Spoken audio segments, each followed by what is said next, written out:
ಇತ್ತೀಚೆಗೆ ಸಾವು ಕಂಡ ಬಾಲಿವುಡ್ ನಟ ಸುಶಾಂತ್ ಸಿಂಗ್ ರಜಪೂತ್ ಅವರನ್ನು ನೆನೆದು ಸೋದರಿ ಶ್ವೇತಾ ಸಿಂಗ್ ಅವರು ಫೇಸ್ಬುಕ್ನಲ್ಲಿ ಭಾವುಕ ಪೋಸ್ಟ್ ಹಾಕಿದ್ದಾರೆ. ಅವರು ಬರೆದಿರುವ ಭಾವುಕ ಪೋಸ್ಟ್ ಕಣ್ಣೀರು ತರಿಸುವಂತಿದೆ. ಆ ಭಾವುಕ ಪೋಸ್ಟ್ನಲ್ಲಿರುವ ಸಾಲುಗಳು: ಸುಶಾಂತ್, ನೀನು ನಮ್ಮೊಂದಿಗೆ ದೈಹಿಕವಾಗಿ ಇಲ್ಲ. ಸರಿ, ನೀನು ನೋವಿನಲ್ಲಿದ್ದೆ ಎಂಬುದು ನನಗೆ ಗೊತ್ತಿದೆ. ನೀನು ಹೋರಾಟಗಾರ ಎಂಬುದು ತಿಳಿದಿದೆ. ನೀನು ಧೈರ್ಯದಿಂದ ಹೋರಾಡಿದೆ. ಕ್ಷಮಿಸು. ನೀನು ಅನುಭವಿಸಿದ ನಿನ್ನೆಲ್ಲ ನೋವುಗಳಿಗಾಗಿ ನಮ್ಮನ್ನು ಕ್ಷಮಿಸು.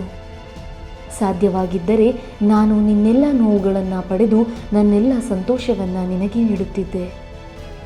ನಿನ್ನ ಮಿನುಗುವ ಕಣ್ಣುಗಳು ಕನಸನ್ನು ಹೇಗೆ ಕಾಣಬೇಕೆಂಬುದನ್ನು ಜಗತ್ತಿಗೆ ಕಲಿಸಿದವು. ನಿನ್ನ ಮುಗ್ಧ ನಗುವು ನಿನ್ನ ಹೃದಯದ ನಿಷ್ಕಲ್ಮಶವನ್ನು ಬಹಿರಂಗಪಡಿಸಿತ್ತು. ನಿನ್ನನ್ನು ನಾವು ಎಂದಿಗೂ ಪ್ರೀತಿಸುತ್ತೇವೆ, ಹೆಚ್ಚು ಪ್ರೀತಿಸುತ್ತೇವೆ. ನೀನು ಎಲ್ಲೇ ಇರು, ಸಂತೋಷವಾಗಿರು, ಸಂತೃಪ್ತನಾಗಿರು. ನಿನ್ನನ್ನು ಎಲ್ಲರೂ ಪ್ರೀತಿಸುತ್ತಾರೆ. ನಿಸ್ಸಂಶಯವಾಗಿ ಎಲ್ಲರೂ ಇಷ್ಟಪಡುತ್ತಾರೆ.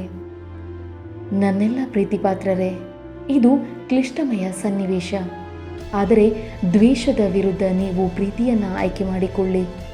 ಕೋಪ ಮತ್ತು ಅಸಮಾಧಾನಕ್ಕಿಂತ ದಯೆ ಮತ್ತು ಸಹಾನುಭೂತಿಯನ್ನು ಆರಿಸಿಕೊಳ್ಳಿ. ಸ್ವಾರ್ಥಕ್ಕಿಂತ ಹೆಚ್ಚಾಗಿ ನಿಸ್ವಾರ್ಥತೆಯನ್ನು ಆರಿಸಿಕೊಳ್ಳಿ ಮತ್ತು ಜನರನ್ನು ಕ್ಷಮಿಸಿ. ಪ್ರತಿಯೊಬ್ಬರೂ ತಮ್ಮದೇ ಹೋರಾಟಗಳಲ್ಲಿ ನಿರತರಾಗಿದ್ದಾರೆ.